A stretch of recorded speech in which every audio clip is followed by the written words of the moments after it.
Well, hello. This has been a very busy day. Yes, a very productive day. So that's a good day. Well, look, I hope that you had a great day also. Well, look here. Just want to say hello to everyone. Yes, and welcome to a power moment with Miss Wanda, right here on the Ever Better Talk Show for issues of the heart. Yes, for the young and wise. Today's PowerPoint, moments of power, points of power, power moments for today, my friend, is offenses. Yes, offenses. Well, for many of us, when offenses happen, that means we are offended, right? Yes, but today we want to focus, my friend, on not the offense itself, but we want to focus more on how we respond to the offense. Yes, how we respond to the offense. So if you have friends you like to tag, go on and do that for me now, please. And I'm sure they would be glad that you did. So take this time and share. We don't want to be stingy with it, okay? But we're going to move on because this is a power moment for you today on offenses. Well, I remember, my friend, yes, and of course, this applies to me, so I am right in here with you. But I remember several years ago, as a professional, early childhood entrepreneur, one of my grandparents of one of my children came in to talk to me and wanted to get clarity on a matter. At that time, my friend, the grandmother must have been in her late 60s. At that time, I was in my early 40s. It's like, the generational thing, right? The older person and the younger, how we talk about these tempers or, attention span, all that kind of stuff, But yes, this grandmother was in her late 60s. And of course, I was in my early 40s. But she was so sweet. She was just so sweet. And she had a situation that she wanted clarity on. So, and I was glad to meet with her. But most importantly, even to this day, I still remember, most importantly, she said to me when she began to speak, she said, "No disrespect intended." Then she went on to share her concerns. And I, in turn, also shared the same protocol for her. Well, the wisdom she used, my friend, just kind of put everything in the intent of the category, put us in a safe place. Because she read it a little now. She said, "No disrespect intended." And of course, again, those are words of wisdom to me. I immediately, follow suit, with my talking with her. Even though they were legitimate concerns, no respect was intended for her either. But that put the communication guards at rest. It was a great meeting, my friends, and ended with positive communication and continued positive relationship. My point is today, my friend, is we both demonstrated mutual respect to not intentionally offend the other.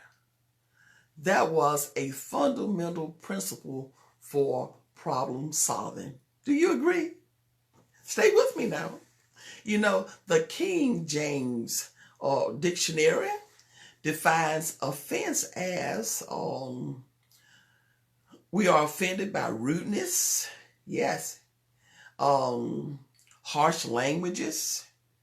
Children offend their parents by disobedience, and parents offend their children by unreasonable restraints. And offensiveness occurs among co-workers, even church members, yes, family members, yes. Everywhere we go, there is a probability to defend or be offended. To offend or be defended. Our power moments today, my friend, again is offense. We want to focus on how to respond to the offenses because we know offenses will come. Let me ask you, have you ever heard the statement, don't wear your feelings on your sleeve? Have you heard that? I have. Well, simply meaning, don't wear your feelings or emotions on your sleeves. This is a tough world, and the enemy uses words of offense to distract you, to distract me from our present task and goals. Our young people need to know that. Oh, young people, young adults, and some older adults. It's just all over the place, especially where we are right now. Whatever our emotional states and behavior states were before the COVID just escalated.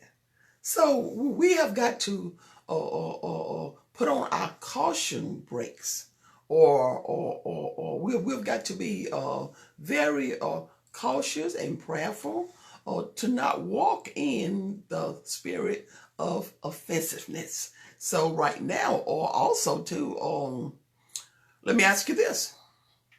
When was the last time, be honest now, when was the last time you offended someone? And when was the last time someone offended you? Have you considered the impact of that? How did it make you feel? Did you really get the relief you expected when you offended them? My friends, Christians pursue discipleship as being important. And an important reminder is that the interactions that we have with our families and with our friends, with our co-workers, just all over the community, even in the restaurants and in the marketplace. Proverbs 18:19 clearly says that a brother offended is harder to be won than a strong city, and their contentions are like the bars of a castle. That's a pretty hard statement. Like those words go out, but can we ever get them back? We can't ever get them back. We can apologize till the days is long. You know, they're not coming back. Even Christ himself offered us the opportunity to repent, but there's still going to be repercussions for that. Yeah, the accountability is still there. Well, Maya Angelou clearly says that a person may forget what you said, but they will never forget how you made them feel. And that's true for everyone, but I think about children. Sometimes children, you know, it's a reality. Sometimes adults, depending on, you know, their situation, they may not deem that child as being as that important. But children don't forget either. Respect is very, very important, and to be offended is a very critical emotional state to be in. Well, my question again to you today is, can good words and good intentions offend people? Because usually we think in terms of saying something harsh or saying something that's disrespectful, you know, or something that's not tasteful, you know, so we think if we trim it up, or we you know, or if we are more conscious on selecting positive words, that there will be possibly no way to offend someone. Well, I want to remind you that many were offended by the teachings of Jesus. You know, because Jesus addressed truth. Jesus addressed their spirits and their consciousness, irrelevant to Good versus evil. Good versus evil. Oh, if you read your word, there are many occasions where there were, adultery. There was, uh, false information shared.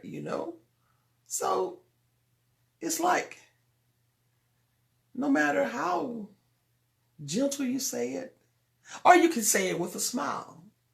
Hey, that truth is going to still be validated. And that may offend someone. But hey, what would be your position in that? The right and the wrong, the morals and the religions. What about criminals and laws? The laws of the land. Yes, it's clear. Hey, we know that we're supposed to stop on the red traffic light. Yes. But if we should run that light and we should be, written a citation, hey, should we be offended? Offense will come. Stay with me. You're going to see where I'm going here, because this is the PowerPoint. Well, we certainly know that people are often offended by traditions. Yes. Of different cultures, customs, and rituals. Again, Jesus is the prime example. Let's think about food. Again, our PowerPoint, Moments of Power today, it's about offenses. How can someone become offended over food? Hey, food makes, 1 Corinthians 8:13 says that, therefore, if food, yes, 1 Corinthians 8:13 says, if food makes my brother stumble by tradition,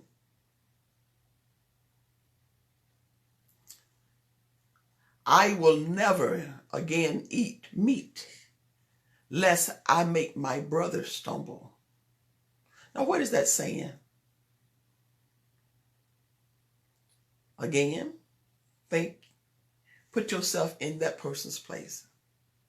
Meat is meat. I do know that there are certain religions that don't eat certain meat, and we even have family members in our family. And I've heard the jokes about how, let's be for real here, I've heard there was a joke, but it was a true joke, how individual has given children meat products that was against their parents' permission. And that's wrong. So no one should be offended about the selection and the respect that's due to another person's decision. We cannot become a stumbling block. We cannot become offended or be the offender. What about health? Even our bodies, my friends, even our own bodies are offended against itself. Yes? Somebody may ask, well, how can my body be offended by itself? I thought it was just only regarding humans and individuals against each other. No, your body has an offense against itself. Think with me for a minute. What about, those of you who, have to have your eye examination? The strong eye, well, no, not the strong eye, but the strong light offends the weak eye. That's for newborns too.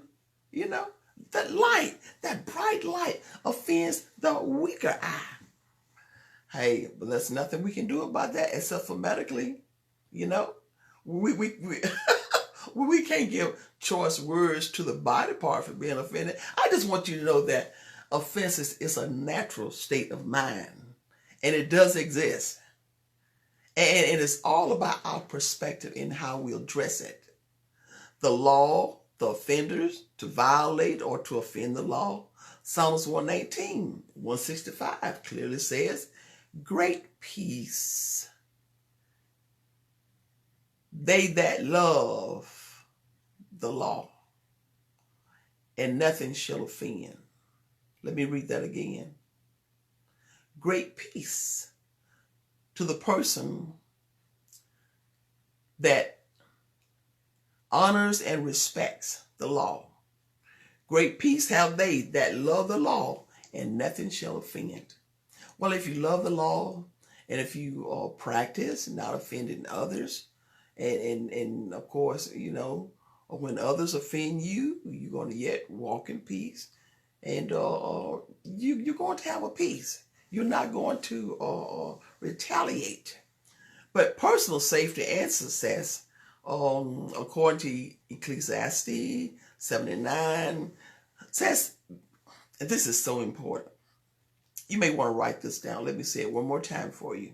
Ecclesiastes 7th chapter and the 9th verse says, be not hasty. Be not hasty. Don't be so quick. Remember, do you wear your feelings on your shirt sleeves?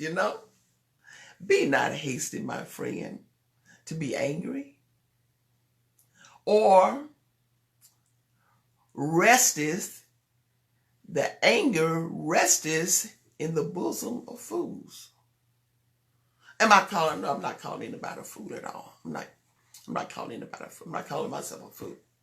But I do know this: once we become angry, the ability to reason, the ability to your decision making skills are not at their best. So we don't want to be haste to anger. Want to be angry. But what about the success blocker? We're still talking about being offended now, or being easily offended. Can it be a success blocker if we're easily offended? Oh, to disturb or gnaw or cause or fall or stumble, to draw to evil or to hinder in obedience, or to cause one to sin or to neglect their duties. Again, my friend, we don't want to be hasty to be angry, for anger rests in the heart of fools. And that means that we're just going to lose control. We're not going to be thinking, and we may do some foolish things that we may regret. 1 Corinthians goes on to say, 13:2 says that, and though I have the gift of prophecy and understand all mysteries and all knowledge, and though I have all faith, so that I could remove mountains, and have not charity, I'm nothing.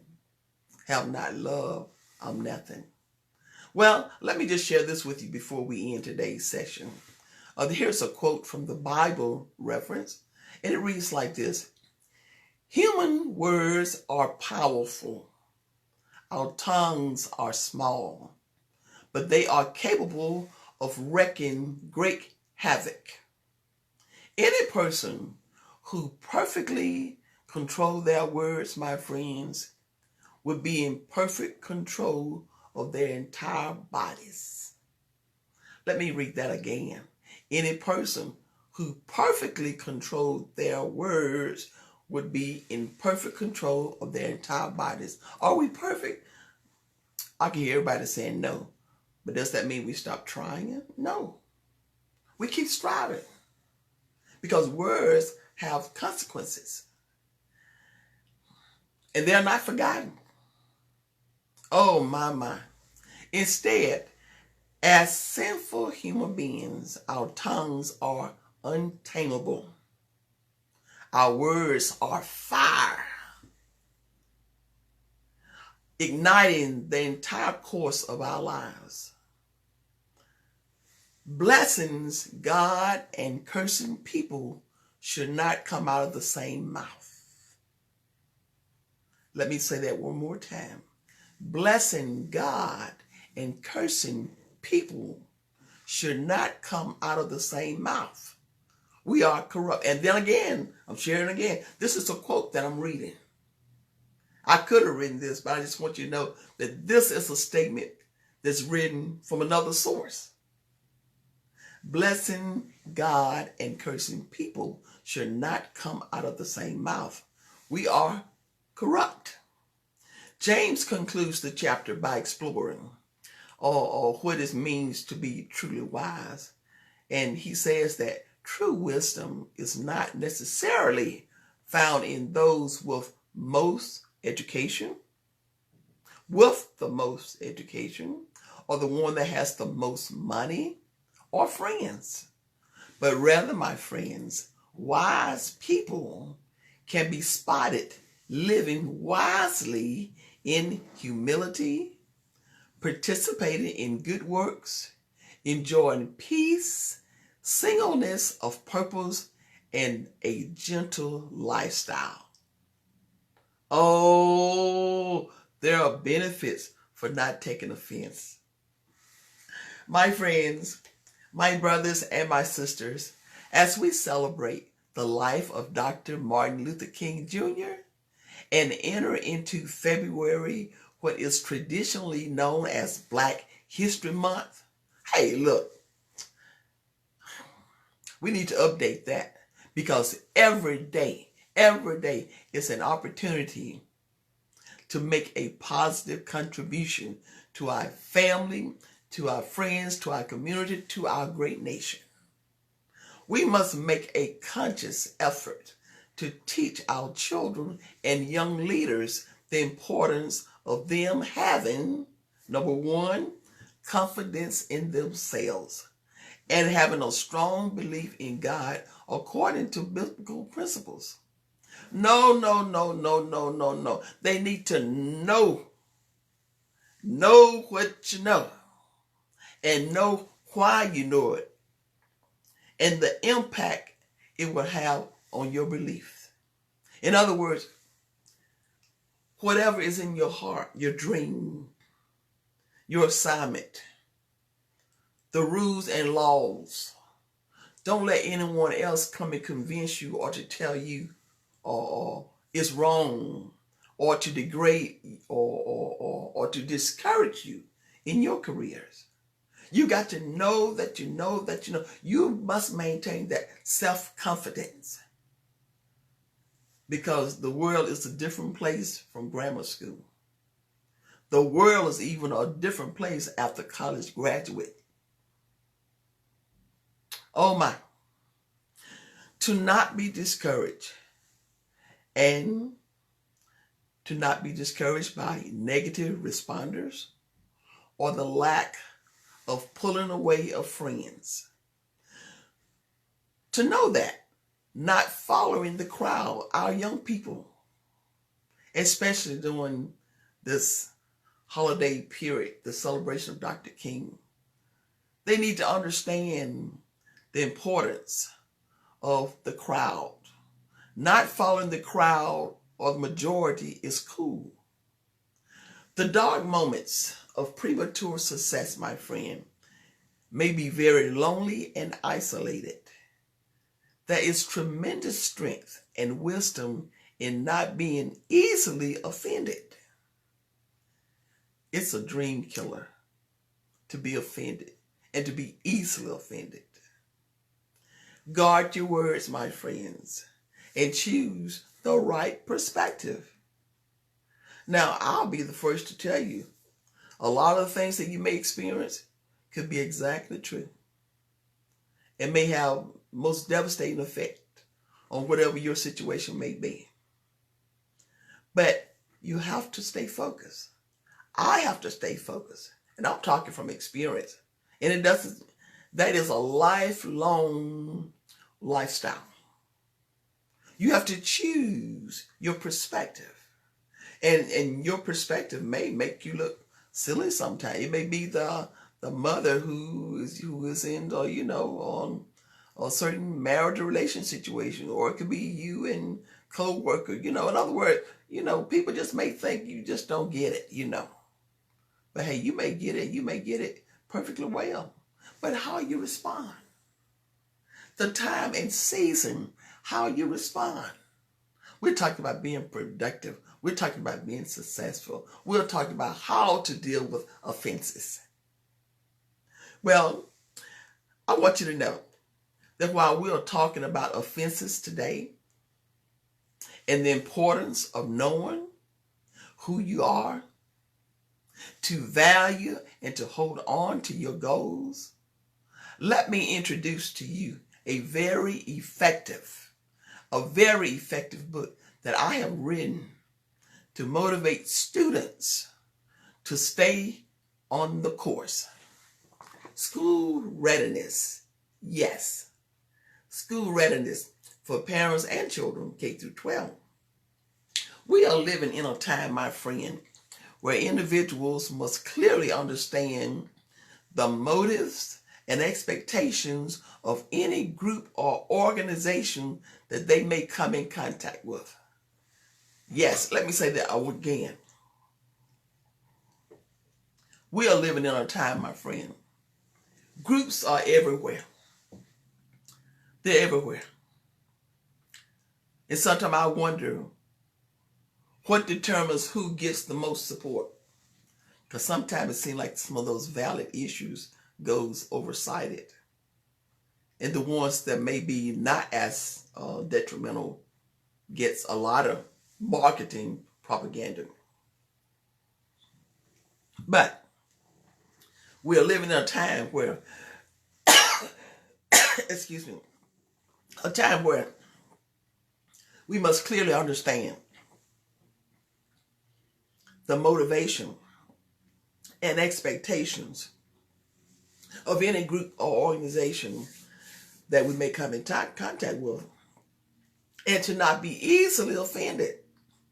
To not be easily offended by the popular hearsay. All school-aged children and young adults will benefit from chapters in this book. And these are real life skills, real talk, survival skills for educational and future success. And some of the chapters includes like the dangers of trying to fit in. I could stay right there and develop that topic. And I know that you can too, with your experience and your knowledge. The dangers of trying to fit in across the board. The dangers of trying to fit in. It's going to cost you. And it continues to charge you. The dangers of fitting in, trying to fit in. What would you do to fit in? Young people need to know this. The dangers of fitting in. Well, count up the costs. Yes, count up the costs and social laws. You hear the news just like I do. Over and over and over and over and over and over again, incidents are occurring, seems like with no thought given at all, for the consequences or for their loved ones. Again, count up the costs and to identify some of those laws. I've talked to young people, they go like, oh, I didn't know there was a law. Oh, count up the costs and social laws. Another good one, chapter, is who am I? Did you not know a lot of young people do the things they do? Especially during this particular month. You know, with the Martin Luther King holidays, a lot of them are out of school. And we talk about community service. Yeah, community service, but it's like a ritual. A ritual. Like it's a poem, it's a ritual, and we do it, but it's a really, every day it's an opportunity. It's an opportunity for us to make a positive contribution and to know our place value, our personal place value in how we can make a difference in our homes and our families. But who am I?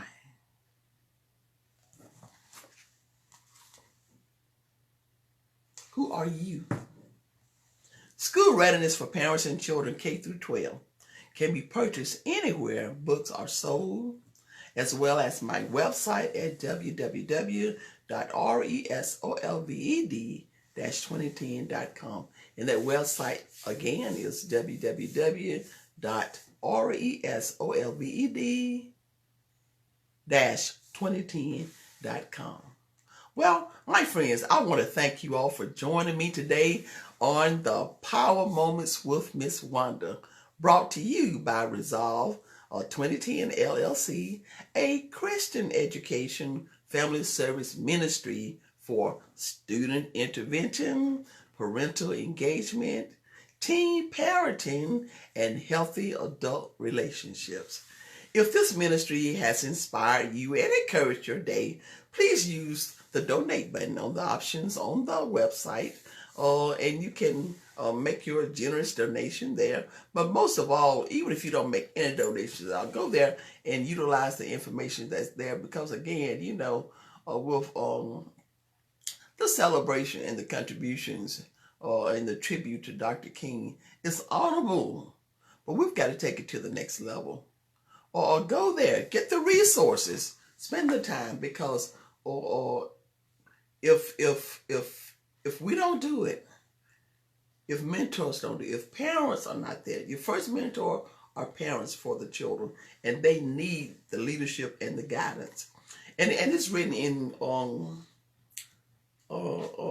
easy to read format, and especially for the parents who may not be living with their children. You may be in a different state, but this is for the dads, the mom, all over, and this helps you to be engaged with your child, even if you are from a distance, especially during the COVID time. Okay, so go there.